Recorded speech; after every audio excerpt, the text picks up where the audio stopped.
Bonjour et bienvenue chez Nouvelle Classe, je suis Lucien Prof, ton professeur de mathématiques, et aujourd'hui on va faire un exercice sur les nombres décimaux. Allez, c'est parti!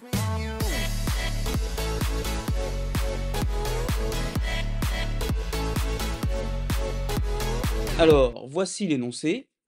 Rangez les nombres suivants dans l'ordre croissant, c'est-à-dire du plus petit au plus grand. Et donc ensuite, on a une liste de 4 nombres, 12, 7,42, 7,8 et 5,6. Alors souviens-toi bien, dans une vidéo précédente, je t'avais expliqué comment comparer les nombres décimaux.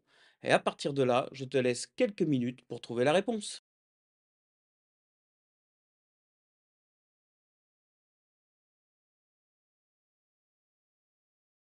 Alors voyons ce que tu as trouvé. Donc déjà, analysons un petit peu la situation. Pour comparer des nombres, si dans la liste il y a des nombres à virgule, on doit en premier lieu comparer les parties entières, c'est-à-dire le nombre qui est avant la virgule. Donc 12, sa partie entière c'est 12, il n'y a pas de virgule. 7,42, la partie entière c'est 7. 7,8, c'est 7 encore. Et 5,6, la partie entière c'est 5. Et donc, rien qu'en regardant les parties entières, on constate que 5,6 a la plus petite partie entière, et donc ça va être lui le nombre le plus petit de toute la liste. De la même façon, 12 a la partie entière la plus grande, et donc ce sera 12 le nombre le plus grand de cette liste.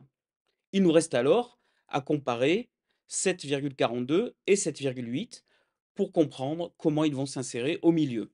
Alors je te rappelle la méthode, puisque ces deux nombres ont la même partie entière et ont également une partie décimale, la première chose c'est de faire en sorte qu'ils aient le même nombre de chiffres après la virgule, et cela on l'atteint en rajoutant des zéros, bien sûr inutiles, mais qui vont nous permettre d'effectuer la comparaison. Donc 7,42, il y a deux chiffres après la virgule. 7,8, il y en a un seul, et donc on rajoute un zéro qui est bien entendu inutile, mais qui va nous permettre de faire la comparaison. Et donc à ce moment-là, on doit comparer les parties décimales, c'est-à-dire 42 et 80.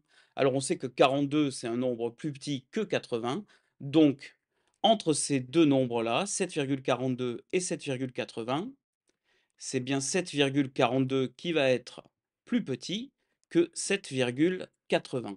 Et donc, quand on met toutes nos observations ensemble, on a enfin notre liste classée dans l'ordre, donc dans l'ordre croissant, du plus petit au plus grand. Donc on a dit le plus petit de tous, c'est 5,6. Puis on a les deux du centre, et on a déjà dit que 7,42, c'était le plus petit des deux, donc 7,42. Puis 7,80, mais là on va le réécrire comme c'était dans l'énoncé, 7,8. Et enfin, le plus grand de tous, le nombre 12. J'espère que c'est la solution que tu as trouvée. Dans tous les cas, je te dis à très bientôt dans une prochaine vidéo.